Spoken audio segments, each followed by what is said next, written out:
Okay, in this video, we're going to be looking at our first non-parametric test. A non-parametric test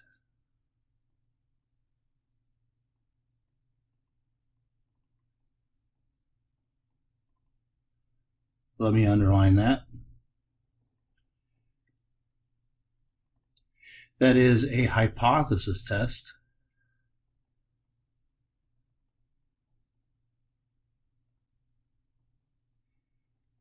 that does not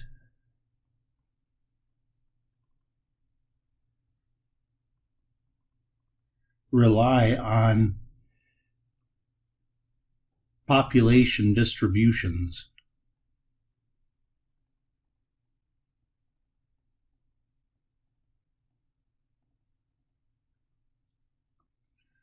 Or population parameters.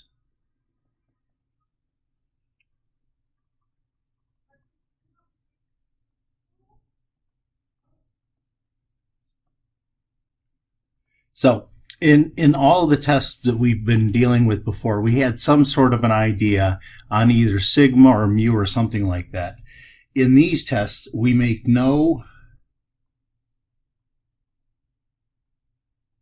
claims about mu or sigma. So we're going to operate as if we know nothing about them. We don't know whether two populations have the same standard deviation or mean or anything like that. So in these tests, we're not going to rely on any presupposed knowledge like that. Anyways, the first test we're going to be looking at is the sign test. The sign test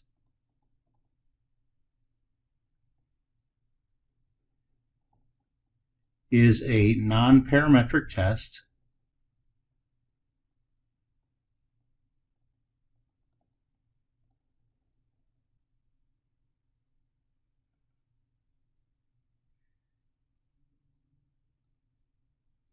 used to test a population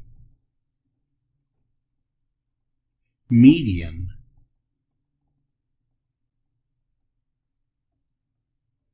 against some hypothesized value.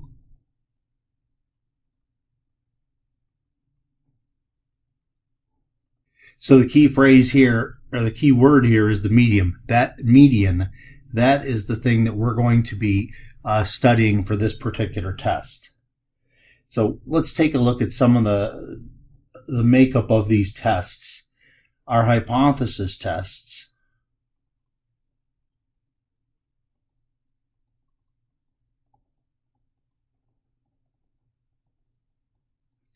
takes one of the following forms.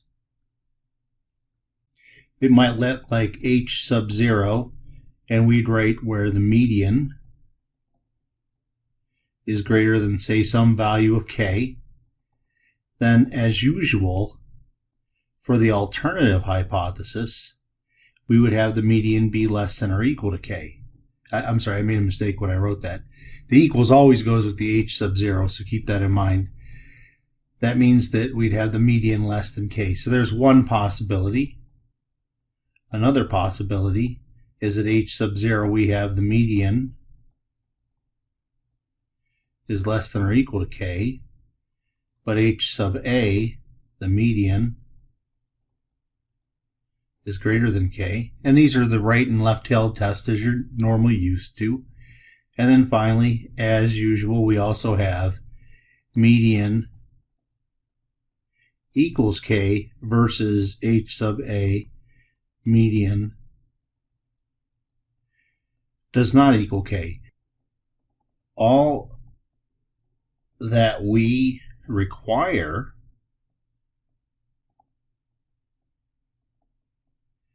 is a random sample. The basic mechanism works this way. Suppose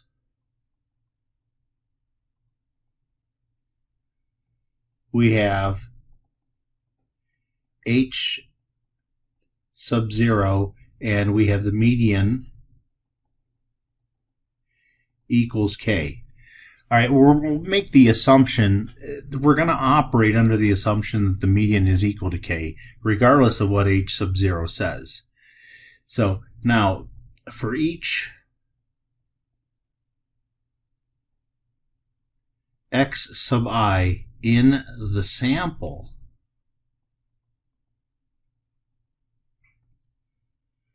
we look at x sub I minus k. If x sub I minus k is less than 0, then we assign a negative sign, would just use a minus. So we will assign a negative sign to x sub I. Now, if x sub I minus k is greater than 0, that's where x sub I is greater than k, then we assign a plus to x sub I. And then finally, if x sub I minus k equals 0, then we assign 0 to x sub I. So for each of these, for each data item that we have, it's either going to be associated with a plus sign, a minus sign, or 0. 0 being neutral, has no plus or minus involved at all. In fact, we're going to completely ignore the zeros. Let's take a look how the test statistic works.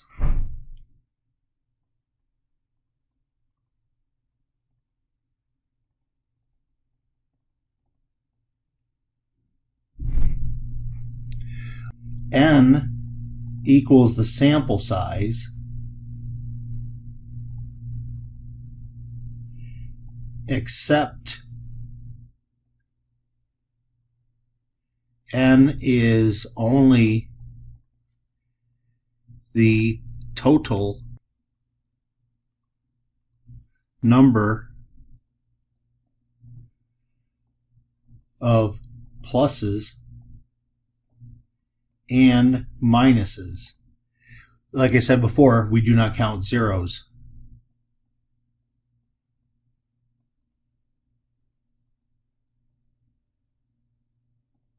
So with that in mind, we have two cases. N is less than or equal to 25, and then N is greater than 25. So for these two situations, what do? The test statistic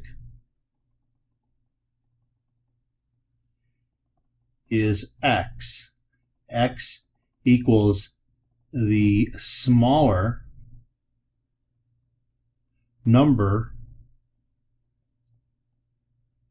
of the pluses and minuses. So if we have 25 pluses and we have 5 minuses, then x will equal the 5. Now for the other situation where n is greater than 25, we're going to use the normal distribution, which will serve as an approximation to the binomial distribution, which is what's actually at play here. For this one, the test statistic is different.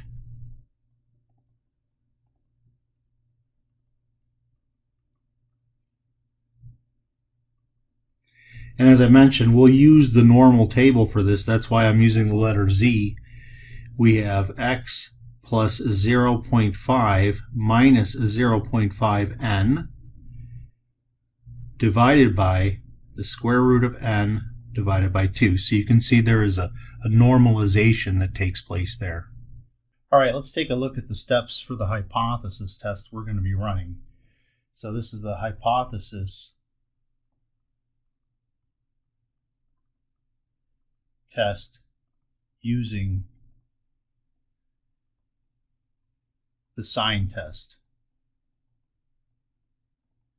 So as normal, you've got your usual stuff here. First, verify the sample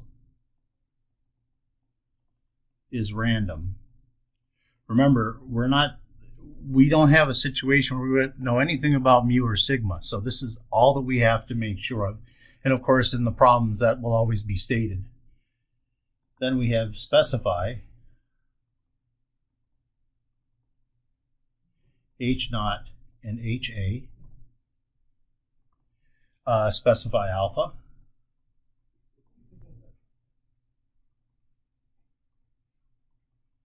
N equals the total number of plus and minus signs. Ignore zeros. N is called the sample size. Even though it's not the same as the number of items in the sample, we're going to be calling it the sample size because we're going to ignore those zeros. Use the sign test table to determine critical values.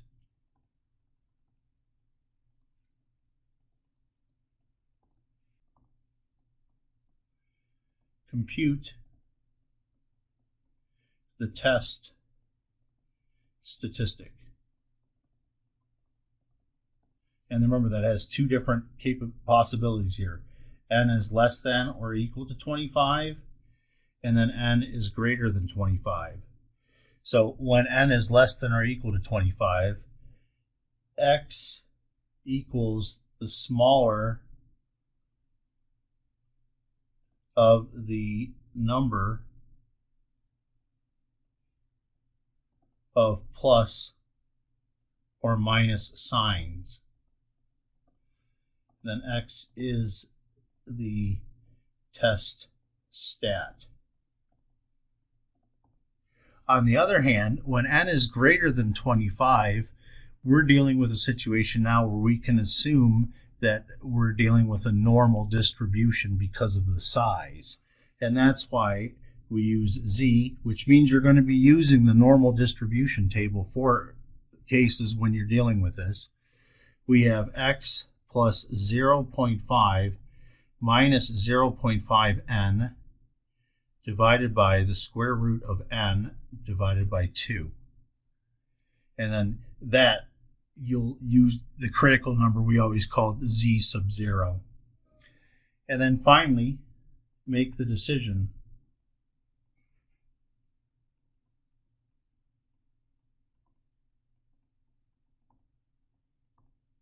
Now, if the test stat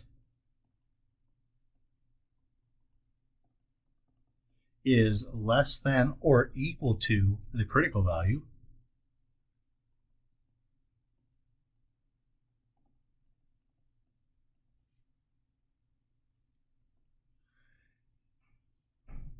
do not reject H naught. So let me make this important looking here. Of course, when we're talking about the test stat is less than or equal to, I'm talking about X. So that is, let me put this, that is if X is less than or equal to X sub 0, we do not reject H sub 0. That's a little bit different than before, and that only deals with the X. The Z works like a normal thing, where we'll look at the critical regions, whether they be on the left side or the right side. But if we're dealing with the small samples, where they're less than or equal to 25, we don't bother with that. We just do this instead.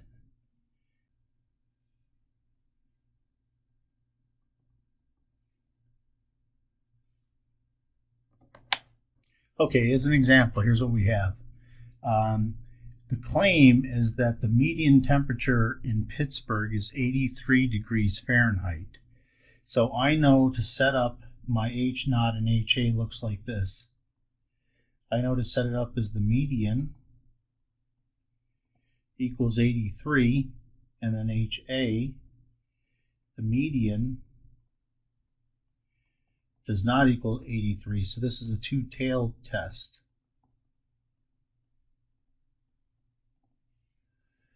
All right, let's go ahead and take a look at then our alpha. Alpha equals 0.01, so alpha over 2 equals 0.005. And then, is there enough evidence to reject the claim? So the claim is actually in H sub 0. He said that the median daily high temperature is 83, so that's why we have an equal sign. Now, what we want to do is with each of the data points, we want to assign them a plus or a minus, depending on if they're bigger or smaller than what this median is. So, for example, I would put a plus under the 74. Actually, you know what? I'm going to do it the other way, because I'm going to look at 74 minus 83 is negative 9. 79 minus 83 is negative 4. And each one of these that's smaller than 83 gets a negative. Any one of these that's bigger than 83 gets a positive. Anything that is exactly 83 gets a 0. We don't count it.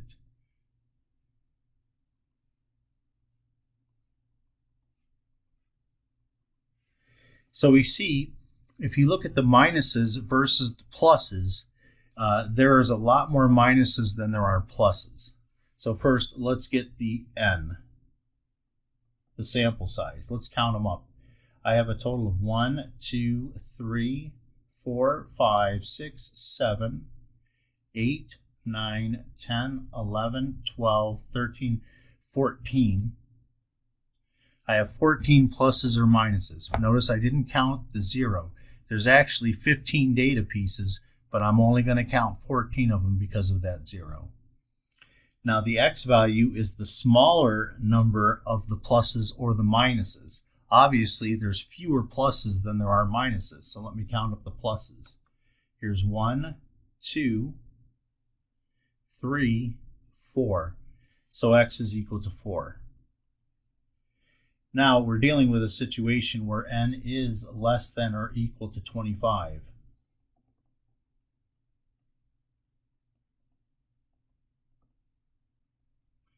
We use the sign test table. We're going to use that to find the critical value. So let me pop over to the table. And we're doing a two-tailed test. Alpha was equal to 0.01. You know what? I didn't need to divide it by 2 because they have an entry here for it. You see alpha equals 0.01, that's our alpha. N is equal to 14, see it there. And then 1 is what you'd call our critical value. So let me put that in there then. So the critical value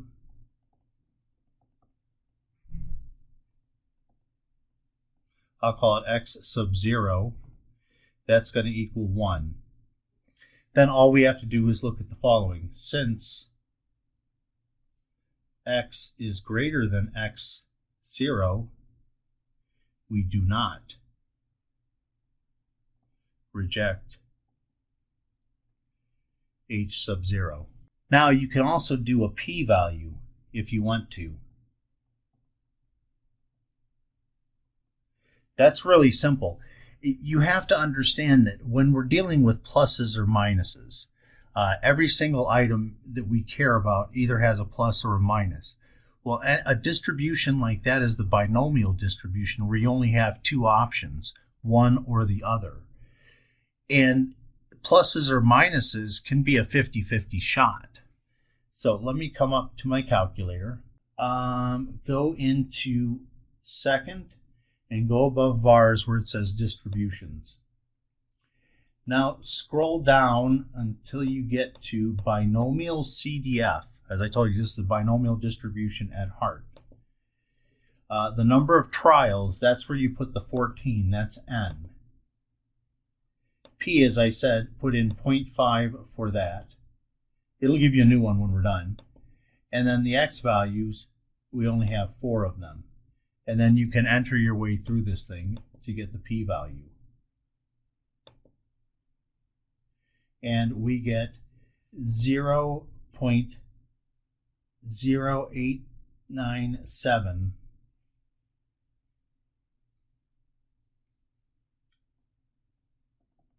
Now it's a two-tailed test, so I got to multiply by 2. So let me have my calculator back. Good thing about that number is all I have to do is press times 2, enter, and I get about 0.1795. I'm going to say about 0.18.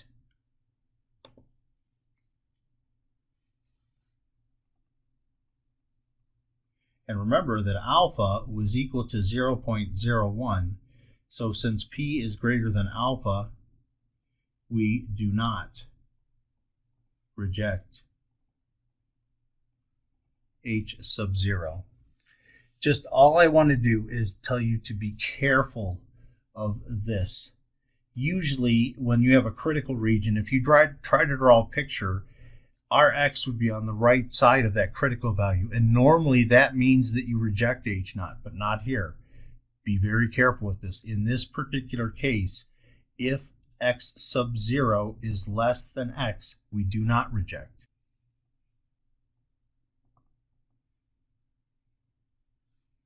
Okay, in our next example here, we are told information about the data. We're not actually shown the data.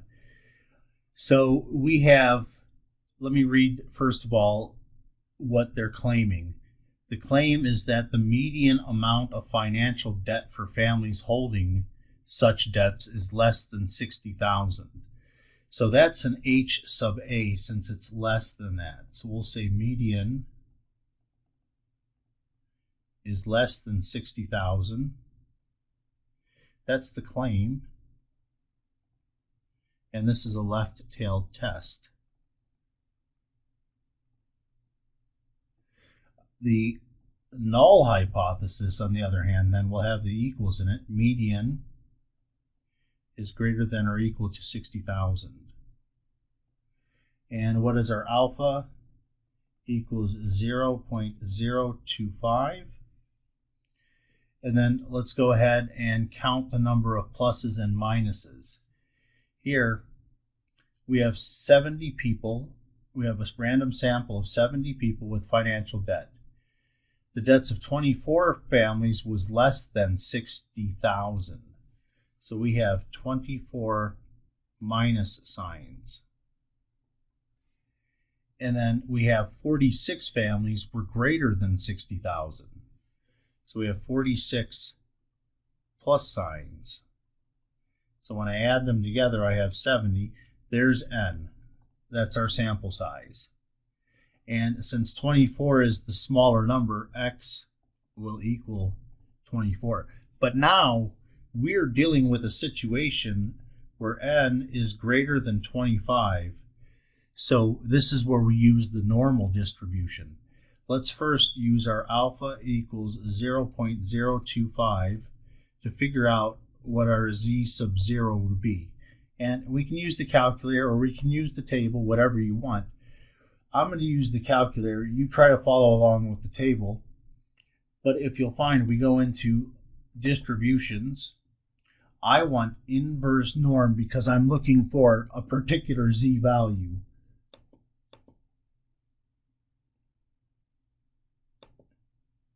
Now, we need to be careful here. We're dealing with a left-tailed test, so I'm talking about area that's off to the left. So the picture, let me draw a picture of this.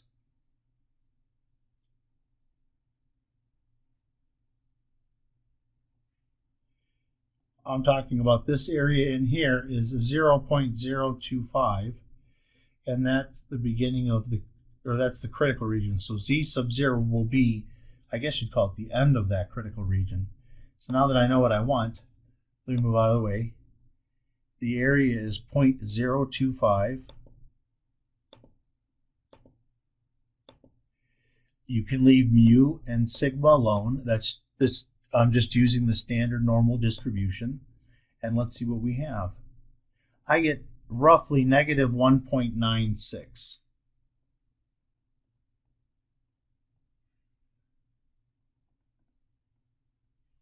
And now let's compute our test stat.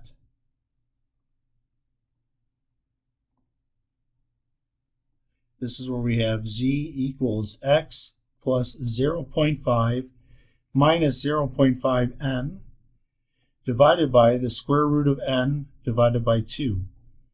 So let me put all of our information in. The X was equal to 24. The n is equal to 70. And now when I do this on the calculator, start a parenthesis, we go 24 plus 0.5 minus 0.5 times n, that'll be our 70. Finish the parentheses, divide, start a parenthesis. This is where I'm going to put the square root of n divided by 2. All right, n was equal to 70. Now let me move out from under the square root by doing the right arrow. Divide 2. Finish off that parenthesis, and let's see what we have. I get negative 2.51. So that's approximately negative 2.51. Well, if you take a look at that number, that is definitely in the critical region, so we reject H sub 0. For the p-value, once again, come into the calculator, and then go above vars, go second vars, and scroll to where you see the binomial CDF. That is letter B. So let me get up to there. Remember, they want n is the number of trials. There's 70. P, just always put 0.5. And then for the x value, we had a total of 24. And let's see what happens. Here we get 0.006 roughly.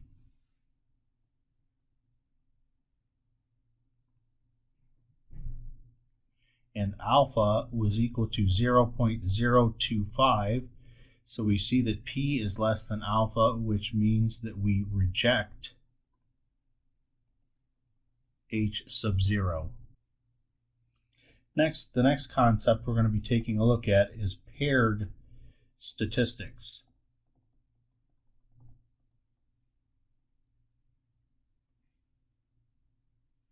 And for this one, our data will come in pairs. Usually it'll look like x sub I, y sub I. And the x sub i's are dependent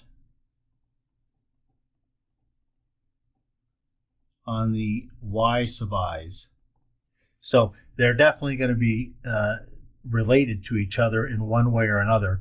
All that we once again require is that we have a random data sample. So as long as it's random, that's good. And here's what we're going to be doing. When you look at the data, you're going to be looking at each of the data, xi's versus the yi's. When the xi's are greater, we'll assign a plus. When the xi's are less, we'll assign a minus. And then finally, if any xi happens to equal a yi, we put a 0, and with a 0, that means we ignore that data item. So there's nothing different than what we were doing than before. It's just now looking at, we don't have one static number to be comparing the median to. Now we've got to look at each and every data point.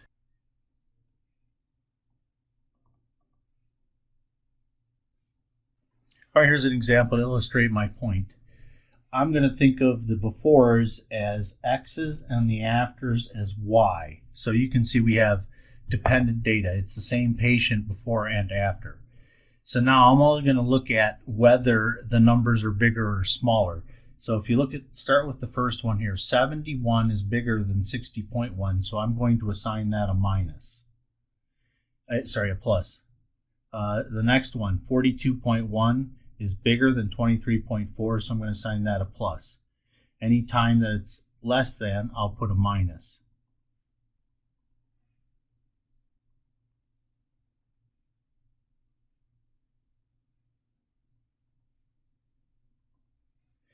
Now, let's take a look at what we have for n and x.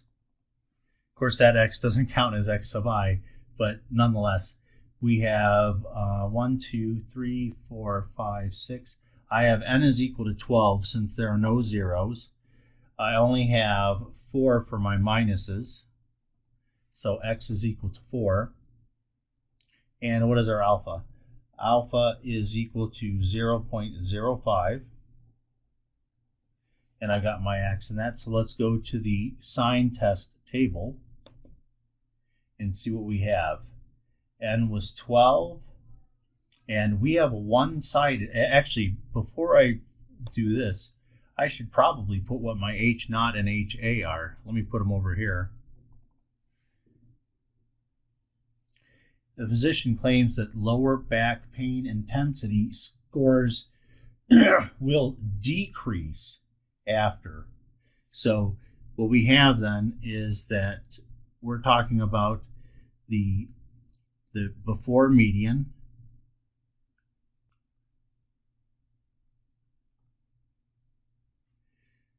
and then we have the after median.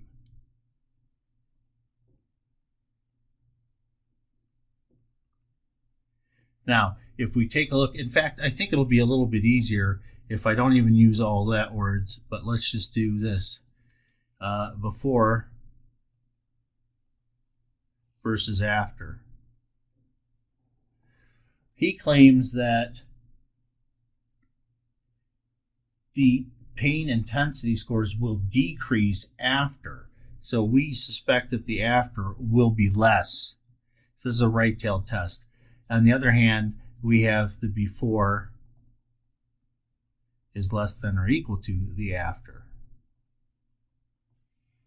All right, let me go back to my table then that I grabbed.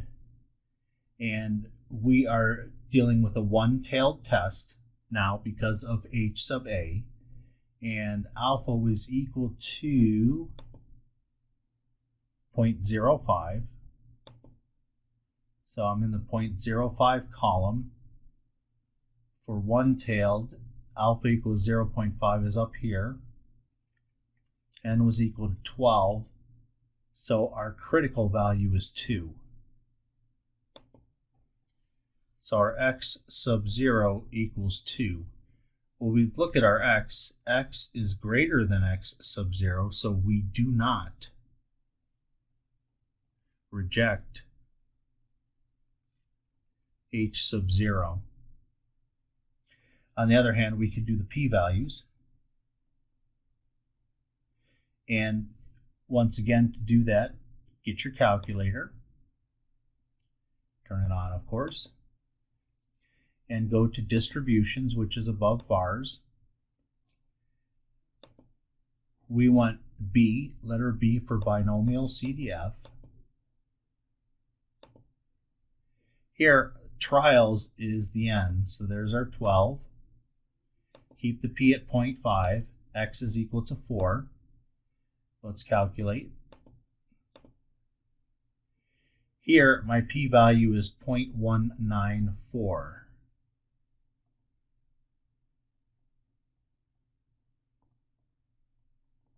and our alpha equals 0.05. So we can see that P is greater than alpha, which means that we do not reject H sub 0.